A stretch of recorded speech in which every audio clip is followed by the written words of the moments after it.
Hello friends, this is SV. Welcome to Adhigam Manch. We are present here with another new session that is EVS pedagogy यानी selected questions. तो EVS pedagogy के selected 50 questions की series हमने प्रारंभ कर रखी है, जिसका पार्ट 1 हम कर चुके हैं। उसमें हमने लगभग 10 क्वेश्चंस डिस्कस किए हैं। आज हम जो नेक्स्ट 10 क्वेश्चंस डिस्कस करने वाले हैं, जो आपकी बेहतरी यानी आपकी समझ विकसित करने के लिए हमने ये सीरीज़ स्टार्ट की है, जो EVS पेडागोजी के प्रति आपकी समझ को विकसित करें। तो फ्रेंड्स, स्टार्ट करते हैं आज का न्यू सेशन, जिसमें हम लगभग 10 क्वेश्चंस और डिस्कस करने वाले हैं। तो फ्रेंड्स, ये सीरीज सेलेक्टेड 50 क्वेश्चंस की सीरीज़ है, जिसमें हम EVS पेडागोजी के क्वेश्चंस को कर रहे हैं। तो 10 क्वेश्चंस हम कर चुके हैं, अब हम 11 क्वेश्चंस पर चलते हैं। तो फ्रेंड्स, ये रहे कुछ क्वेश्चंस जो 10 हमने डिस्कस किए थे। इसके बाद 11th यानी नेक्स्ट क्वेश्चन पर चलते हैं। 11th क्वेश्चन से यानी 10 क्वेश्चंस डिस्कस कर चुके हैं। आज के लिए 11th क्वेश्चन यानी 11वां क्वेश्चन ये रहा, इसे देखते हैं। तो आज के लिए जो 11th क्वेश्चन है वो रहा, उसे देखते हैं। यानी ओके फ्रेंड्स, आज के लिए जो 11th क्वेश्चन है ये रहा, आज के लिए फर्स्ट क्वेश्चन। और इस सीरीज़ का 11th क्वेश्चन क्या कहता है वो देख लेते हैं। यानी पर्यावरण अध्ययन की पाठ्य पुस्तक में रेलवे टिकट का एक नमूना दिखाना। तो फ्रेंड्स, रेलवे टिकट से संबंधित अक्सर एक क्वेश्चन जरूर से पूछा जाता है कि हम एक पर्यावरण अध्ययन EVS के एक क्लास में गए हैं और उसकी पाठ्य पुस्तक पढ़ाते समय एक रेलवे टिकट लेकर गए हैं और उसका नमूना दिखाते हुए बच्चों के समक्ष कुछ स्टेटमेंट प्रस्तुत कर रहे हैं। यानी बच्चों को रेल के किराए के बारे में बताना, उसके थ्रू हम रेलवे के किराए के बारे में बता रहे हैं, या फिर टिकट में प्रयुक्त विभिन्न संक्षिप्ताक्षरों का ज्ञान उपलब्ध करा है, या फिर जो उस टिकट में कुछ छिपे हुए अक्षर हैं उनका हम ज्ञान उपलब्ध करा है, या निष्कर्ष पर पहुंचने की बच्चों की कुशलता का विकास करने की कोशिश कर रहे हैं। या फिर ऑप्शन डी कहता है यानी बच्चों को वास्तविक जानकारी में अंतःक्रिया करने का अवसर देता है, साथ ही अवलोकन की कुशलता का विकास करता है। तो फ्रेंड्स, दोबारा से इस क्वेश्चन को देखते हैं। यानी पर्यावरण अध्ययन की पाठ्य पुस्तक में रेलवे टिकट का नमूना दिखाना, यानी पर्यावरण अध्ययन की पाठ्य पुस्तक में पाठ पढ़ाते समय एक रेलवे टिकट का एक नमूना प्रस्तुत होता है, उसे हम बच्चों के सामने दिखाते हुए उनसे क्वेश्चन कर रहे हैं। यानी तो हम क्या करने की कोशिश कर रहे हैं, ये क्वेश्चन कहता है। यानी बच्चों को रेल के किराए के बारे में बताना। तो फ्रेंड्स, रेल के किराए के बारे में बताना ये बिल्कुल यहाँ से हट जाता है, क्योंकि हम सिर्फ रेल के किराए के बारे में ही नहीं बता रहे, और कई सारी चीज़ उससे संबंधित हैं। या फिर टिकट में प्रयुक्त विभिन्न संक्षिप्त अक्षरों का ज्ञान उपलब्ध कराना, तो उसमें जितने भी छिपे हुए अक्षर हैं उनका ज्ञान उपलब्ध करा रहे हैं, ये भी नहीं करा रहे हम। फ्रेंड्स, ये यहाँ से ऑप्शन बिल्कुल हट जाता है। यदि हम बात करते हैं यानी सी की, यानी निष्कर्ष पर पहुँचने की कि बच्चों की कुशलता का विकास करता है, तो फ्रेंड्स ये भी ऑप्शन हट जाता है। ऑप्शन डी पर चलते हैं। यानी बच्चों को वास्तविक जानकारी में अंतःक्रिया करने का अवसर देता है। यानी बच्चों को रेलवे टिकट के माध्यम से हम रेलवे टिकट की वास्तविक जानकारी जो उसमें छिपी हुई हैं, 3 से 4 जानकारी छिपी हुई होती हैं, उसके बारे में, यानी ऑप्शन नंबर सी भी हट जाता है। जो ऑप्शन नंबर बिल्कुल सही होता है इस क्वेश्चन के लिए, ऑप्शन नंबर डी बिल्कुल सही होता है। यानी हम बच्चों को वास्तविक जानकारी में अंतःक्रिया करने का अवसर दे रहे हैं। सबसे पहले तो जो उस टिकट के नमूने में उससे रिलेटेड, रेलवे से रिलेटेड सारी की सारी जो वास्तविक जानकारी है उसका अवसर दे रहे हैं। साथ ही अवलोकन, मतलब बच्चे खुद से ऑब्जर्व करें कि उसमें क्या क्या चीज़ें छिपी हुई हैं, उसके बारे में उनकी कुशलता का विकास करने की कोशिश कर रहे हैं। तो फ्रेंड्स, यानी आज के लिए जो फर्स्ट क्वेश्चन है उसका क्वेश्चन का ऑप्शन नंबर डी बिल्कुल सही होता है। यानी बच्चों को वास्तविक जानकारी में अंतःक्रिया करने का हम अवसर दे रहे हैं एक तो, और साथ ही साथ अवलोकन करने की कुशलता का विकास कर रहे हैं। तो फ्रेंड्स, ऑप्शन नंबर डी बिल्कुल करेक्ट होता है। यदि हम बात करते हैं फ्रेंड्स, यदि हम बात करते हैं रेलवे टिकट की, यानी टिकट की जब भी हम बात करते हैं तो फ्रेंड्स, रेलवे जो टिकट का एक नमूना प्रस्तुत करने की कोशिश कर रहे हैं, तो टिकट में 3 से 4 बातें छुपी हुई होती हैं। एक तो उसमें जो डेट डली हुई होती है, वो डेट होती है जिस दिन का वो होता है, हम उसका अवलोकन करने की बात कर रहे हैं। इसके बाद उसमें जो डिस्टेंस, दूरी होती है कहाँ से कहाँ तक, यानी गंतव्य की दूरी लिखी हुई होती है। उसके बाद प्राइस भी लिखा होता है और एक रेलवे नंबर लिखा होता है, यानी रेल का नंबर, और एक और चीज़ होती है यानी बर्थ नंबर जिस पर हम बैठने वाले हैं। तो फ्रेंड्स, जब भी रेलवे टिकट से संबंधित ऐसा भी क्वेश्चन पूछा जाता है कि रेल का जो टिकट है उसमें कौन कौन सी चीज़ें मतलब अंकित होती हैं। तो फ्रेंड्स, एक तो रही ये बात, और क्वेश्चन नंबर 11 हमने डिस्कस किया, एक रही ये बात। उसके लिए डी क्वेश्चन बिल्कुल करेक्ट बैठता है, डी ऑप्शन बिल्कुल करेक्ट बैठता है। तो आज के लिए ये रहा फर्स्ट क्वेश्चन यानी 11। अब हम क्वेश्चन नंबर 12 पर चलते हैं। तो क्वेश्चन नंबर 12 क्या कहता है आज के लिए? क्वेश्चन नंबर 12 ये रहा। तो फ्रेंड्स क्वेश्चन नंबर 12 कहता है यानी पर्यावरण जागरूकता का किसके द्वारा सृजन किया जा सकता है? जब भी हम इन्वायरमेंटल अवेयरनेस की बात करते हैं तो उसका जो यानी उसके जो अवेयरनेस किस तरह से हम फैला सकते हैं, यानी व्याख्यान द्वारा या फिर क्षेत्रीय भ्रमण द्वारा या फिर समूह वार्तालाप द्वारा या फिर अध्ययन द्वारा।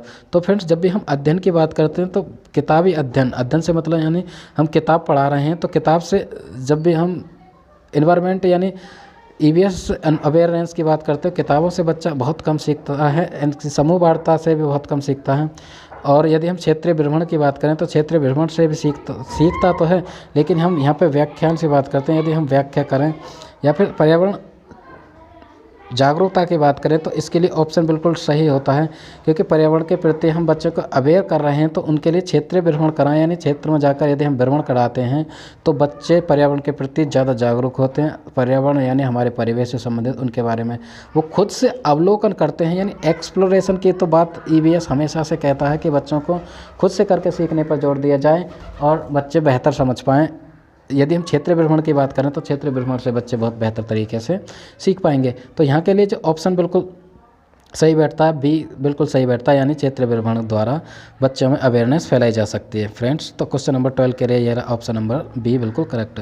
यदि हम क्वेश्चन नंबर नेक्स्ट यानी आज के लिए जो क्वेश्चन नंबर 3 यानी 13 क्वेश्चन नंबर 13 रहेगा उस पर चलते हैं। तो क्वेश्चन नंबर 13 क्या कहता है, यानी ये रहा आज के लिए क्वेश्चन नंबर 13। क्वेश्चन नंबर 13 कहता है यानी महेश कक्षा 4 के शिक्षक हैं, यानी एक कक्षा 4 का कोई शिक्षक है यानी टीचर है, वे वृक्ष संरक्षण यानी पेड़ के संरक्षण के बारे में अवधारणा विद्यार्थियों को संवेदनशील बनाने के लिए योजना बनाते हैं। कुल मिला के वे क्लास में जाते हैं कक्षा 4 में और उसके बाद वो यानी वृक्ष संरक्षण के बारे में बात करते हैं। ठीक है, निम्नलिखित में से कौन सी एक गतिविधि इस उद्देश्य के लिए सर्वाधिक उपयुक्त है? तो जब भी वो वृक्ष संरक्षण के बारे में यानी पढ़ाने की कोशिश कर रहे हैं तो उनके लिए सबसे जो उपयुक्त युक्ति है वो कौन सी हो सकती है? ऑप्शन ए कहता है कि वाद विवाद प्रतियोगिता का आयोजन करना चाहिए उन्हें, या फिर एक पौधे को अपनाने और उसका पोषण करने के लिए प्रत्येक विद्यार्थी को यानी अभिप्रेरित करना चाहिए, या क्वेश्चन नंबर ऑप्शन सी कहता है कि पोस्टर प्रतियोगिता में हिस्सा लेने के लिए विद्यार्थियों को प्रोत्साहित करना चाहिए, या ऑप्शन डी कहता है यानी समूह चर्चा के लिए शिक्षार्थियों के समूह करना, समूह चर्चा के लिए शिक्षार्थियों के समूह बनाना। तो फ्रेंड्स हम देख लेते हैं ऑप्शन को दोबारा से, यानी ऑप्शन नंबर 1 जो कहता है, तो ऑप्शन नंबर 1 कहता है यानी वाद विवाद प्रतियोगिता करना। तो फ्रेंड्स क्वेश्चन नंबर यानी 13 को दोबारा से देख लेते हैं एक बार, यानी महेश कक्षा 4 के शिक्षक हैं, ठीक है, वे वृक्ष संरक्षण की अवधारणा पर शिक्षार्थियों को संवेदनशील बनाने के लिए योजना बनाते हैं। तो यहाँ पे वो वृक्ष संरक्षण के लिए बच्चों के संवेदनशील बनाने की कोशिश कर रहे हैं। तो ऑप्शन नंबर ए जो कहता है यानी वाद विवाद प्रतियोगिता का आयोजन। तो फ्रेंड जब भी हम वाद विवाद प्रतियोगिता का आयोजन करते हैं, ये यहाँ से ऑप्शन बिल्कुल हट जाता है कि वाद विवाद प्रतियोगिता के करने से हम किसी भी पेड़ की जो इम्पोर्टेंस है या उसका संरक्षण के बारे में कतई भी जागरूकता नहीं फैला सकते।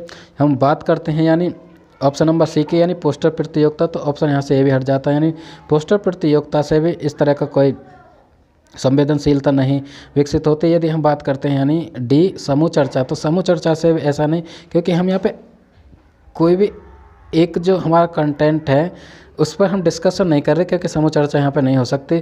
तो फ्रेंड्स जब भी हम वृक्ष संरक्षण की बात करते हैं तो यहाँ पे ऑप्शन नंबर बी बिल्कुल करेक्ट बैठ रहा है, क्योंकि हम देखते हैं यानी एक पौधे को अपनाने और उसका पोषण करने के लिए, तो बच्चों को कहा जाए कि कोई भी वो एक पौधा लगाएं, उसे अपनाएं, चाहे वो स्कूल के अंदर हो चाहे वो उनके परिवेश यानी उनके घर के आसपास हो। एक पौधा लगाएं और उसको अपनाएं और उसका पोषण करें, मतलब उसमें पानी दें, खाद मिट्टी आदि की सब दें और प्रत्येक विद्यार्थी को अभिप्रेरित करें, मतलब क्लास के हर स्टूडेंट से कहें कि आप अपना एक पौधा निश्चित करो और उसे लगाओ और उसे जब तक पोषण दो जब तक वो बड़ा ना हो जाए। तो फ्रेंड्स यहाँ पे जो बात हो रही है वृक्ष संरक्षण की, तो वृक्ष संरक्षण के प्रति संवेदनशील बच्चे तभी हो पाएंगे तब उनसे ये कहा जाए कि वो अपने अपने लिए एक पौधा अपनाएं और उसे पोषित करें और उसे बड़ा होने तक उसकी देखभाल करें। तो फ्रेंड्स यहाँ पे क्वेश्चन नंबर 13 के लिए जो ऑप्शन बिल्कुल बी करेक्ट बैठता है, तो ये रहा क्वेश्चन नंबर 13 के लिए ऑप्शन नंबर बी इसका आंसर। अब हम क्वेश्चन नंबर 14 पर चलते हैं। तो आज के लिए क्वेश्चन नंबर 14 ये रहा। क्वेश्चन नंबर 14 आज के लिए यानी क्वेश्चन नंबर 14। क्वेश्चन नंबर 14 की जब भी हम बात करते हैं तो देखिए, यानी प्राथमिक कक्षाओं में शिक्षार्थियों के पास अनेक प्रकरणों में अनेक वैकल्पिक अवधारणाएं होती हैं, जैसे सजीव, निर्जीव, जल चक्र, पौधे आदि। तो फ्रेंड्स, यानी जो प्राइमरी कक्षाओं के शिक्षार्थी हैं, जो प्राइमरी लेवल के स्टूडेंट्स हैं, उनके पास प्रकरण के यानी अनेक जो ऑप्शनल अवधारणाएं हैं, जैसे सजीव, निर्जीव, तो बच्चों को जो सिखाई जाती हैं, यानी सजीव निर्जीव की अवधारणा सिखाई जाती हैं, जल चक्र, पौधे आदि की जो अवधारणा सिखाई जाती हैं। इन वैकल्पिक अवधारणाओं के स्रोत हो सकते हैं। तो ये जो अवधारणा, ये जो कंसेप्ट हैं, इनसे संबंधित जो सोर्स हैं वो कौन कौन से हो सकते हैं, इसके बारे में हम बात करने वाले हैं फ्रेंड्स। तो ये जो ऑप्शन है उसके बारे में हम डिस्कस करेंगे, यानी परिवार एवं समुदाय, या फिर पाठ्य पुस्तकें एवं अन्य पुस्तकें, या फिर शिक्षक, या फिर कहानियाँ एवं कविताएं। तो फ्रेंड्स, सजीव, निर्जीव, जल चक्र आदि की अवधारणाएं वो किससे संबंधित हैं, यानी परिवार एवं समुदाय। तो परिवार एवं समुदाय की बात करते हैं तो फ्रेंड्स, परिवार एवं समुदाय में भी ये हट जाता है यहाँ से, यानी परिवार एवं समुदाय में जल चक्र जैसी कोई अवधारणा विकसित नहीं होती। पाठ्य पुस्तकें एवं अन्य पुस्तकें एंड दी हम बात करते हैं, यानी शिक्षक, कहानियाँ एवं कविताएं। तो इसके लिए जो सही विकल्प है वो कौन सा रहेगा, तो फ्रेंड्स सही विकल्प जो रहेगा यानी 20 बिल्कुल सही बैठता है, यानी 2, 3 और 4, 2, 3 और 4 यानी पाठ्य पुस्तकें एवं अन्य पुस्तकें। इसके लिए एक स्रोत है जिससे बच्चों को सजीव, निर्जीव और जल चक्र जैसी अवधारणा विकसित होती हैं पाठ्य पुस्तकों के माध्यम से। इसके बाद शिक्षक उन्हें बताते हैं, यानी कि जो ऑप्शन बैठता है वो सेकंड बिल्कुल करेक्ट बैठता है, यानी पाठ्य पुस्तकों के माध्यम से बच्चे सीखते हैं कि अवधारणाएं किस किस तरह से इनमें विकसित होती हैं। यानी जो ये रहा, यानी सजीव, निर्जीव और जल चक्र, पौधे की अवधारणाएं एंड बात करते हैं, यानी शिक्षक भी उन्हें बताते हैं, अवगत कराते हैं सजीव निर्जीव से संबंधित पाठ्य पुस्तक पढ़ा के, और कहानियाँ और कविताओं के माध्यम से भी बच्चे की अवधारणा विकसित होती है सजीव, निर्जीव की या पौधों से संबंधित। तो फ्रेंड्स, यहाँ के लिए जो ऑप्शन बिल्कुल करेक्ट बैठता है, ऑप्शन नंबर बी बिल्कुल करेक्ट रहेगा। तो इस क्वेश्चन के लिए ऑप्शन नंबर बी बिल्कुल करेक्ट है, यानी कि सेकंड, थर्ड और फोर्थ बिल्कुल करेक्ट स्टेटमेंट बैठते हैं। तो इसके लिए क्वेश्चन नंबर यानी ऑप्शन नंबर बी बिल्कुल करेक्ट है। यदि हम नेक्स्ट क्वेश्चन की तरफ चलते हैं, क्वेश्चन नंबर 15 आज के लिए, तो आज के लिए क्वेश्चन नंबर 15 क्या कहता है उसके बारे में हम देखते हैं। आज के लिए क्वेश्चन नंबर 15 यानी ये रहा क्वेश्चन नंबर 15, यानी पर्यावरण अध्ययन के शिक्षकों को, जो पर्यावरण अध्ययन के शिक्षक हैं उनको क्या करना चाहिए, यानी बच्चों के दृष्टिकोण को स्वीकार करना एवं सम्मान देना चाहिए, या फिर ऑप्शन नंबर बी अभिभावकों के विचार को स्वीकार करना एवं सम्मान देना।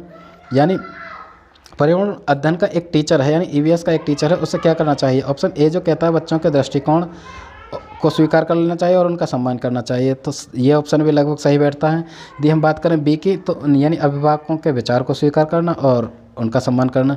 तो फ्रेंड्स, ऑप्शन यहाँ पे ये भी सही बैठता है, क्योंकि जो पेरेंट्स होते हैं उनके जो विचार हैं उनको भी स्वीकार करना चाहिए और उनका भी सम्मान करना चाहिए। या फिर सी विशेषता लोगों पर ध्यान देना चाहिए। तो विशेषता लोगों, जो स्पेशल लोग हैं, जैसे कोई भी विशेषता लोग मतलब कोई बड़े लोग हैं, उनके बारे में उन पर ज़्यादा ध्यान देना चाहिए। तो बिल्कुल यहाँ से जो ऑप्शन है ये बिल्कुल हट जाता है कि ऐसा तो टीचर को बिल्कुल करना चाहिए, चाहे कि छोटा लोग हो, बड़ा लोग हो, उनके बच्चे हों, अमीर हो, गरीब हो, कोई भेदभाव नहीं करना चाहिए, सबको समान देखना चाहिए। तो ये ऑप्शन यहाँ से बिल्कुल हट जाता है। या विशेषतः पुस्तकों और परीक्षाओं पर ध्यान देना चाहिए। तो स्पेशल किसी पब्लिशर की पुस्तकें पढ़ानी चाहिए, ऐसा बिल्कुल नहीं करना चाहिए। विशेष तरह की परीक्षाएं बिल्कुल भी नहीं करानी चाहिए। तो ये ऑप्शन तो बिल्कुल यहाँ से हट जाते हैं। अभिभावकों के विचार, यानी अभिभावक जो विचार देते हैं उनको स्वीकार करना चाहिए। तो ये ऑप्शन सही तो बैठता है। लेकिन जो हम बेस्ट ऑप्शन की तरफ जाते हैं, जब हमें क्वेश्चन में ऐसे ऑप्शन दिखाई देते हैं कि लगभग सही से लगते हैं, तो उसमें बेस्ट ऑप्शन की तरफ जाते हैं। तो यहाँ पर जब भी पेरेंट्स के जो थॉट्स हैं उनकी बात हो रही है, तो ये ऑप्शन भी हम यहाँ से हटा देते हैं। जब हम फर्स्ट पर चलते हैं, यानी बच्चों के दृष्टिकोण, जो बच्चों के एक दृष्टिकोण है, बच्चे किस तरह से सोचते हैं, किस तरह से ऑब्जर्व करते हैं, किस तरह से एक्सप्लोर करते हैं, उसको टीचर को स्वीकार कर लेना चाहिए। क्योंकि हम जब बात करते हैं यानी मॉडर्न एजुकेशन सिस्टम में चाइल्ड सेंटर्ड एजुकेशन यानी बाल केंद्रित शिक्षा की बात करते हैं तो बाल केंद्रित शिक्षा में हमें बच्चों के दृष्टिकोण, बच्चों के एक्सप्लोरेशन, बच्चे किस तरह से सीखते हैं, करके सीखते हैं, उस पर ध्यान देना चाहिए और उनके उस दृष्टिकोण का सम्मान करना चाहिए। तो फ्रेंड्स यहाँ पे जो क्वेश्चन नंबर 15 के लिए जो ऑप्शन बिल्कुल सही बैठता है, ऑप्शन नंबर ए बिल्कुल सही बैठता है। तो इस क्वेश्चन के लिए ऑप्शन नंबर सही फर्स्ट बैठता है। Okay friends, and question number 16 next question पर चलते हैं। तो आज के लिए क्वेश्चन नंबर 16 ये रहा, यानी क्वेश्चन नंबर 16 क्या कहता है देखते हैं। तो आज के लिए क्वेश्चन नंबर 16 यानी पर्यावरण अध्ययन में एक अच्छे दत्त कार्य का मुख्य लक्ष्य होना चाहिए। जो एक दत्त कार्य यानी होमवर्क है उसका लक्ष्य क्या होना चाहिए। जब भी पर्यावरण अध्ययन का एक टीचर अपने स्टूडेंट्स के लिए होमवर्क दे रहा है तो उसका जो उद्देश्य क्या होना चाहिए। तो उद्देश्य क्या होना चाहिए, ऑप्शन पर चलते हैं। यानी प्रभावी अधिगम के लिए, पाठ की दोहराई मतलब पाठ को दोहराने के लिए कहना चाहिए, या फिर समय का बेहतर उपयोग सुनिश्चित करना चाहिए। उसे कहना चाहिए कि समय का बेहतर उपयोग करें, या फिर शिक्षार्थियों को अनुशासन में बनाए रखना चाहिए, या फिर अधिगम विस्तार के अवसर उपलब्ध कराना चाहिए। सॉरी फ्रेंड्स, या अधिगम विस्तार के अवसर उपलब्ध कराना चाहिए। तो फ्रेंड्स दोबारा से देखते हैं, जो मुख्य लक्ष्य क्या होना चाहिए, यानी प्रभावी अधिगम के लिए पाठ की दोहराई, यानी अधिगम को प्रभावी बनाने के लिए पाठ दोहराना चाहिए, या समय का बेहतर उपयोग सुनिश्चित करना चाहिए, ये भी लगभग सही बैठता है, या विद्यार्थियों को अनुशासन बनाए रखने के लिए कहना चाहिए, या फिर अधिगम विस्तार के अवसर उपलब्ध कराना चाहिए। तो फ्रेंड्स यहाँ पे जो सबसे सटीक और सही ऑप्शन बैठता है वो बैठता है कि अधिगम विस्तार के लिए, अधिगम विस्तार के लिए अवसर, क्योंकि बच्चे की जो लर्निंग प्रोसेस है उसमें विस्तार होता रहे, बढ़ोतरी होती रहे, उसके लिए जो अवसर अपॉर्चुनिटी हैं वो उपलब्ध करानी चाहिए। क्योंकि बच्चे को सीखने के लिए जब भी हम अपॉर्चुनिटी उपलब्ध करा देंगे, बच्चे खुद पे खुद उनका जो लर्निंग प्रोसेस है अधिगम विस्तार होता रहेगा, अधिगम में मतलब बढ़ोतरी होती रहेगी। तो यहाँ पे इस क्वेश्चन के लिए यानी ऑप्शन नंबर डी बिल्कुल करेक्ट बैठता है। अब हम दूसरे ऑप्शन की तरफ चलते हैं, शिक्षक को अनुशासन में बनाए रखने के लिए कहना चाहिए, क्योंकि जब बच्चे को अधिगम से संबंधित तो बहुत सारी चीज़ें हम उनका अपॉर्चुनिटी देते रहेंगे, एक बेहतर अधिगम लर्निंग प्रोसेस करते रहेंगे, तो कुल मिला के बच्चे डिसिप्लिन में तो खुद रहेंगे, या डिसिप्लिन करने के और बहुत सारे साधन हो सकते हैं। तो ये ऑप्शन हट जाता है, ये भी हट जाता है, और यानी रिपीटेशन दोहराने की बात भी हट जाती है। तो डी ऑप्शन बिल्कुल करेक्ट बैठता है इस ऑप्शन क्वेश्चन नंबर 16 के लिए। अब हम क्वेश्चन नंबर नेक्स्ट पर चलते हैं। आज के लिए क्वेश्चन नंबर 17। तो क्वेश्चन नंबर 17 की जब भी हम बात करते हैं, क्वेश्चन नंबर 17 क्या कहता है उसके बारे में देख लेते हैं। तो फ्रेंड्स क्वेश्चन नंबर 17 ये रहा, कविता पर्यावरण अध्ययन की कक्षा में गरीबी, निरक्षरता और वर्ग असमानता जैसे सामाजिक मुद्दों पर बल देना चाहती हैं। तो कविता नाम की कोई कविता है जो पर्यावरण अध्ययन के कक्षा में, ठीक है, वो पर्यावरण अध्ययन के कक्षा में है। तो वो गरीबी, निरक्षरता यानी गरीबी, निरक्षरता और वर्ग असमानता जैसे सामाजिक मुद्दे, बिकॉज हमारी जो इंडियन कल्चर है उसमें बहुत सारी मतलब हमारे जो एजुकेशन सिस्टम है बहुत सारी जो डिफ़िकल्टीज है उससे जूझता आ रहा है, मतलब प्राचीन काल से और अब तक, चाहे वो आज़ादी के पहले की बात हो या आज़ादी के बाद, या हम 21वीं सेंचुरी की बात करते हैं तब भी एजुकेशन सिस्टम में बहुत सारी चीज़ें हैं जो उसे इफ़ेक्ट करती हैं, चाहे वो गरीबी हो, निरक्षरता हो या वर्ग असमानता, जाति या धर्म के बारे में जो सोसाइटी के बहुत सारे डिफरेंसेस हैं। तो कविता पर्यावरण अध्ययन में की कक्षा में है वो गरीबी, निरक्षरता और असमानता जैसे जो सामाजिक मुद्दे हैं उन पर बल देना चाहती है। निम्नलिखित में से कौन सा अधिगम अनुभव इस उद्देश्य की प्राप्ति में अधिक प्रभावी होगा। जो अधिगम का जो उद्देश्य है वो कौन सा ज़्यादा प्रभावी होगा उसके बारे में देख लेते हैं। क्वेश्चन क्या कहता है, यानी संबंधित मुद्दों पर विशेष व्याख्यानों का आयोजन किया जाना चाहिए, यानी जो सामाजिक मुद्दे जो ऊपर क्वेश्चन में दिखाए गए उन पर ज़्यादा से ज़्यादा व्याख्यान देने चाहिए, या फिर विद्यार्थियों को संबंधित सामाजिक मुद्दों पर चार्ट तैयार करने के लिए कहना चाहिए।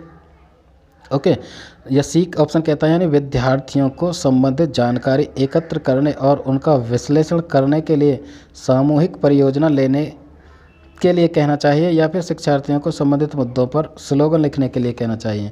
तो फ्रेंड्स हम ऑप्शन की तरफ चलते हैं, ऑप्शन नंबर डी की तरफ चलते हैं। ऑप्शन नंबर डी जो कहता है यानी बच्चों को स्लोगन लिखने के लिए कहना चाहिए। तो स्लोगन से तो बिल्कुल भी जितनी भी सामाजिक बुराई हैं, जो सामाजिक मुद्दे हैं, उनका निस्तारण कतई भी नहीं हो सकता है। तो ये ऑप्शन यहाँ से हट जाता है। ऑप्शन नंबर सी की तरफ चलते हैं, यानी शिक्षार्थियों को संबंधित जानकारी एकत्र करने और उनका विश्लेषण। तो फ्रेंड्स जो स्टूडेंट्स हैं वो जानकारी एकत्र कर तो सकते हैं, उनका विश्लेषण एक बेहतर तरीके से नहीं कर सकते, तो ये भी ऑप्शन बिल्कुल यहाँ से हट जाता है। एंड ऑप्शन नंबर हम बी पर चलते हैं, यानी विद्यार्थियों को संबंधित सामाजिक मुद्दों का चार्ट तैयार करना था। तो चार्ट से भी काम नहीं चलने वाला, क्योंकि विद्यार्थी सामाजिक मुद्दों से संबंधित एक चार्ट तैयार तो कर सकते हैं, लेकिन हम उनका सॉल्यूशन निकालने की, उन मुद्दों पर मतलब एक उनका जो निस्तारण करने की कोशिश कर रहे हैं वो नहीं हो सकते। तो फ्रेंड्स जो बेस्ट ऑप्शन रहेगा ये रहेगा, यानी संबंधित मुद्दों पर विशेष व्याख्यानों का आयोजन, यानी क्लास के अंदर या सोसाइटी के अंदर सबसे ज़्यादा उन मुद्दों से संबंधित व्याख्यान देने चाहिए। उनमें बच्चों को भी शामिल किया जाना चाहिए, पेरेंट्स को भी शामिल किया जाना चाहिए और टीचर को भी शामिल किया जाना चाहिए। तो फ्रेंड्स क्वेश्चन नंबर 17 के लिए, यानी जो सामाजिक मुद्दे हैं उन पर जो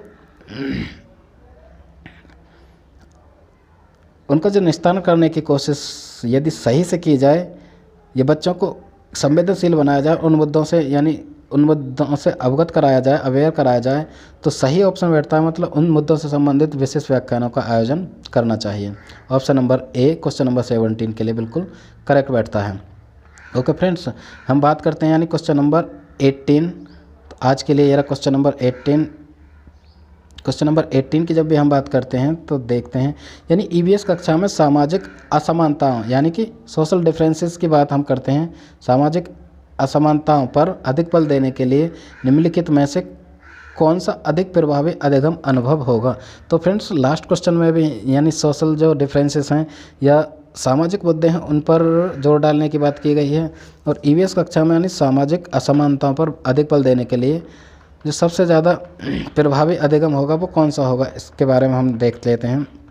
ऑप्शन 1 क्या कहता है, यानी संबंधित मामलों समस्याओं पर विशिष्ट भाषण का आयोजन करके, या फिर संबंधित मामलों पर क्विज प्रतियोगिता प्रश्नोत्तर प्रतियोगिता का संचालन करके, या फिर विद्यार्थियों से समूह परियोजनाओं का भार अपने ऊपर लेने के लिए कहना, या फिर संबंधित मामलों समस्याओं पर वीडियो फिल्म दिखाना। तो फ्रेंड्स जो सबसे अधिक प्रभावी अधिगम अनुभव कौन सा रहेगा, यानी संबंधित मामलों समस्याओं पर विशिष्ट भाषण। तो विशिष्ट भाषणों से काम नहीं चलने वाला, भाषण देने से कोई काम नहीं चलने वाला, ये ऑप्शन यहाँ से हट जाता है, यानी प्रतियोगिता वाला भी ऑप्शन हट जाएगा। और बात करें हम ऑप्शन नंबर सी, यानी विद्यार्थियों से समूह परियोजनाओं का भार अपने ऊपर लेने के लिए कहना, तो ये भी ऑप्शन यहाँ से हट जाएगा। जो बेस्ट ऑप्शन लगभग दिखाई दे रहा है, तो बेस्ट ऑप्शन यहाँ पे डी लग रहा है, यानी संबंधित मामलों समस्याओं पर वीडियो फिल्म। यदि हम वीडियो फिल्म दिखाने की कोशिश करें तो उनसे संबंधित एक समझ बैठेगी बच्चों में कि सामाजिक मुद्दे जो जितने भी सामाजिक विषमताएं हैं इस तरह से हमारे समाज में व्याप्त हैं, उनको किस तरह से निस्तारण ना किया जाए, तो वो एक समझ तो बैठा पाएंगे कि हमारे समाज के अंदर इतनी असमानताएँ हैं, और बच्चों के मन में एक संवेदनशीलता आएगी। वो सामाजिक मतलब जितनी भी विषमताएं उनसे हट के सोचने की कोशिश करेंगे और उन्हें दूर करने की कोशिश, मतलब वो समानता की भावना उनके अंदर प्रकट होगी। तो इसके लिए ऑप्शन नंबर डी बिल्कुल करेक्ट बैठता है। अब हम बात करते हैं यानी आज के लिए क्वेश्चन नंबर 19 की बात करते हैं। ये रहा क्वेश्चन नंबर 19, यानी तो फ्रेंड्स हम जो डिस्कस कर रहे हैं यहाँ पर यानी top 50 questions of EVS pedagogy. तो फ्रेंड्स इस सीरीज में हम ईवीएस के सेलेक्टेड 50 क्वेश्चंस डिस्कस कर रहे हैं, जिसका पार्ट 1 पहले आ चुका है, ये पार्ट 2 हम डिस्कस कर रहे हैं। इसमें पार्ट 1 में हमने लगभग 10 क्वेश्चन डिस्कस किए हैं, पार्ट 2 में भी 10 क्वेश्चंस। तो ये पार्ट में सीरीज आ रही है आपकी बेहतरी के लिए, आपकी अंडरस्टैंडिंग को बनाने के लिए। फ्रेंड्स यदि ये सीरीज आपको पसंद आती है तो आप अपने कमेंट के द्वारा हमें फीडबैक दें, लाइक के द्वारा हमें मोटिवेट करें, और अपने फ्रेंड्स में भी इसको शेयर ज़रूर से करें। यदि अभी तक आप सभी ने हमारा चैनल सब्सक्राइब नहीं किया है तो हमारा चैनल सब्सक्राइब करें, यानी अधिगम मंच को सब्सक्राइब करें। ओके फ्रेंड्स, तो आज के लिए यानी इस सीरीज़ का क्वेश्चन नंबर 19 यह रहा, यानी प्राथमिक स्तर पर शिक्षक की खेल विधि आधारित है। जो प्राथमिक स्तर पर जो खेल विधि है वो किस पर आधारित है, तो फ्रेंड्स विकास के मनोवैज्ञानिक सिद्धांत पर, या फिर शिक्षण के समाजशास्त्रीय सिद्धांत पर, या फिर शारीरिक शिक्षा कार्यक्रम के सिद्धांत पर, या फिर शिक्षण विधि के सिद्धांत पर। तो फ्रेंड्स हम बात करते हैं यानी हम बात करते हैं ये जो प्राथमिक स्तर पर शिक्षण की खेल विधि, यहाँ पे ये शिक्षक ना होकर शिक्षण की खेल विधि है, यानी शिक्षण की जो खेल विधि किस पर आधारित है, तो शिक्षण की खेल विधि आधारित किस पर है वो देख लेते हैं। यानी शिक्षण विधि के सिद्धांत पर। तो शिक्षण विधि के सिद्धांत पर कोई भी खेल विधि आधारित नहीं होती है। शारीरिक शिक्षा कार्यक्रम के आधार पर नहीं, प्राथमिक स्तर पर इस तरह की कोई शिक्षण विधि नहीं है। ये ऑप्शन बिल्कुल दोनों हट जाते हैं। या शिक्षण के समाजशास्त्रीय सिद्धांत पर, तो शिक्षण के समाजशास्त्रीय सिद्धांत प्राथमिक स्तर पर कहाँ से बच्चों को हम सिखाने लगे, तो प्राथमिक शिक्षण के लिए जो खेल है वो विकास के मनोवैज्ञानिक सिद्धांत पर आधारित है। यानी एक मनोवैज्ञानिक सोच, एक समझ दिखाई जाए बच्चों में खेल के प्रति, और खेल के माध्यम से बच्चों में यानी उनकी मनोवैज्ञानिक समझ के साथ साथ बहुत सारे ऑल ओवर डेवलपमेंट हों। तो प्राथमिक स्तर पर जो शिक्षण की खेल विधि आधारित होती है फ्रेंड्स, वो होती है यानी विकास के मनोवैज्ञानिक सिद्धांत पर, यानी साइकोलॉजिकल थ्योरी पर आधारित होती है शिक्षण की खेल विधि प्राथमिक स्तर की यदि हम बात करें तो क्वेश्चन नंबर 19 के लिए ऑप्शन नंबर ए बिल्कुल करेक्ट बैठता है। एंड आज के लिए क्वेश्चन नंबर 20, या ये कहें कि आज के लिए क्वेश्चन नंबर यानी लास्ट ये रहेगा। तो क्वेश्चन नंबर 20 की हम बात करते हैं। क्वेश्चन नंबर 20 क्या कहता है देख लेते हैं। यानी NCERT, तो फ्रेंड्स NCERT की पाठ्य पुस्तकों में पर्यावरण अध्ययन को उच्च प्राथमिकता और स्थान दिया गया है। तो NCERT की जो भी पाठ्य पुस्तक निर्धारित करती है, बिकॉज जो इन्वायरमेंट की हमारे पर्यावरण अध्ययन की पुस्तक होती हैं, ये सभी पुस्तकों में NCERT बेस्ड होती हैं, NCERT निर्धारित करती हैं, तो को उच्च प्राथमिक और स्थान दिया गया है। तो फ्रेंड्स इस पर डिस्कस कर लेते हैं। यानी विषय की आधारभूत संकल्पनाओं की व्याख्या करने के लिए, या फिर चिंतन और विस्मय के लिए विद्यार्थियों को अवसर उपलब्ध कराने के लिए, या फिर तकनीकी शब्दावली की सटीक परिभाषा उपलब्ध कराने के लिए, या ऑप्शन डी कहता है अधिक संख्या में अभ्यास प्रश्नों को शामिल करने के लिए। तो फ्रेंड्स ऑप्शन की तरफ जब हम चलते हैं तो देखते हैं, यानी ऑप्शन डी अधिक संख्या में अभ्यास प्रश्नों को शामिल करना।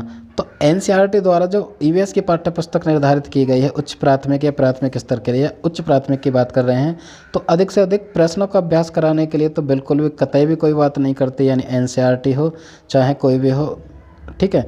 या तकनीकी शब्दावली की सटीक परिभाषा, तो परिभाषा की भी बिल्कुल कोई भी बात नहीं करता पाठ्य पुस्तक, चाहे वो प्राइमरी लेवल पे हो, ठीक है फ्रेंड्स।